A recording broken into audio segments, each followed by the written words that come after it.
talking about your business expansion, your market reach. Now, starting November, as you said, you'll start rolling out the Fisker Ocean, the first vehicle from Fisker Inc. While we're talking about the Fisker Ocean, could you very briefly tell us what is the kind of product roadmap that you have lined up? What frequency would you look at introducing new products? So the Fisker Ocean is a premium SUV, even though it's affordable. But we're going to initially start about 45,000, 50,000 vehicles a year with Magna Steyr in Europe.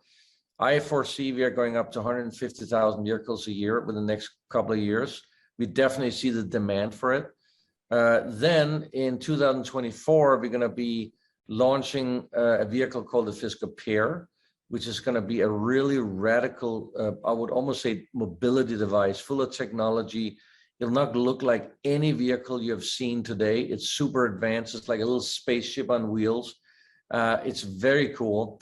And we are working together with Foxconn, where Foxconn is going to produce this vehicle. And here in the US, they have capacity to close to 500,000 vehicles a year. The plan with Foxconn is to produce this vehicle both in China, Europe, and India. And why India and China? Because this vehicle will start under $30,000.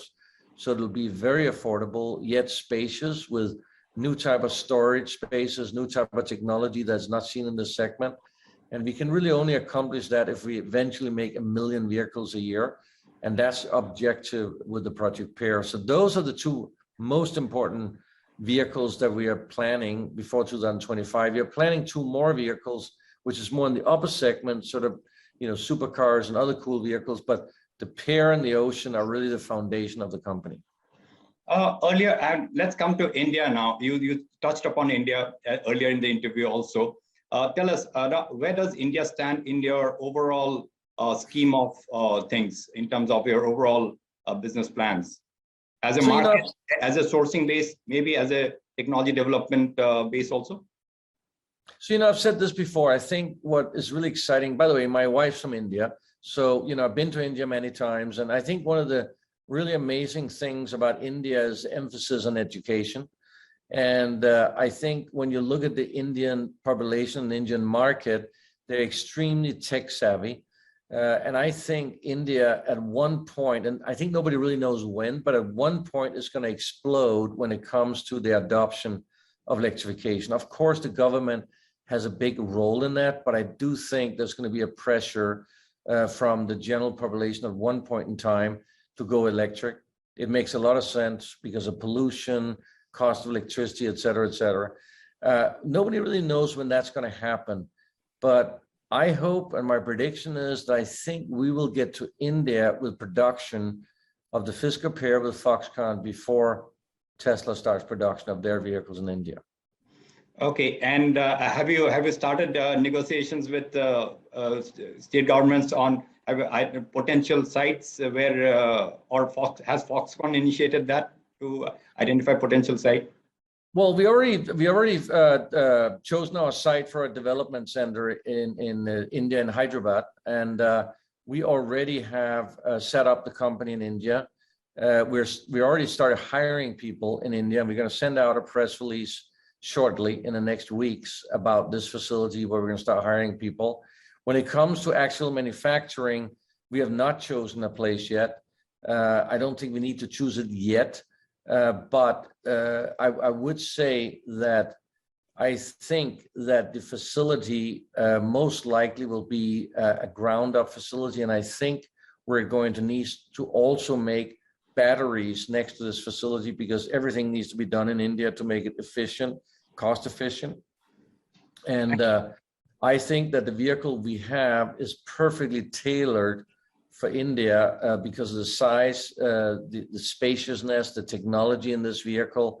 It's really designed as a world vehicle that will really appeal to tech-savvy, futuristic thinking people all over the world. So, are you saying that the Pear project will be the first one to be launched in India, not the Ocean? Because earlier you had received some bookings for the Ocean also from India. I think we'll import the Ocean to India. It's a luxury vehicle, and I think you need a certain volume. But once we set up a factory in India, we can obviously probably produce many different vehicles, but the focus for high volume in India would definitely be the Pear because of the pricing. Okay, and could you just give a flavor of what is the price point, price range it could fall in, and what kind of capacity would you look at, install capacity to begin with? Well, so the price, well, I don't have the Indian currency exchange in my mind, but the price for the Fisker Pear will be under $30,000. So, it will be comparable to, to vehicles which are, from Kia, Hyundai, and vehicles like that, which are selling quite a lot of in India. So I think we'll be extremely price competitive if we end up, when we end up making our vehicle in India. And what was the real key here is you got to have a product that people are excited about, that people want. We're not making just another car. We are making the future mobility device. And that's really the key here. We are redefining what mobility will be in the future. And I think that's the exciting part about this vehicle. And how key a role with the new India Technology Center that you have just set up play in your overall global plans? And could you just give an idea of, in terms of, what are the kind of technology that they're working on, and what's the kind of eventual team strength that you look at in India? Well, we don't want to give all the secrets away, but obviously software development is a big strength in India. So we definitely are looking for a lot of software developers. That's going to be one of the key attributes of this center.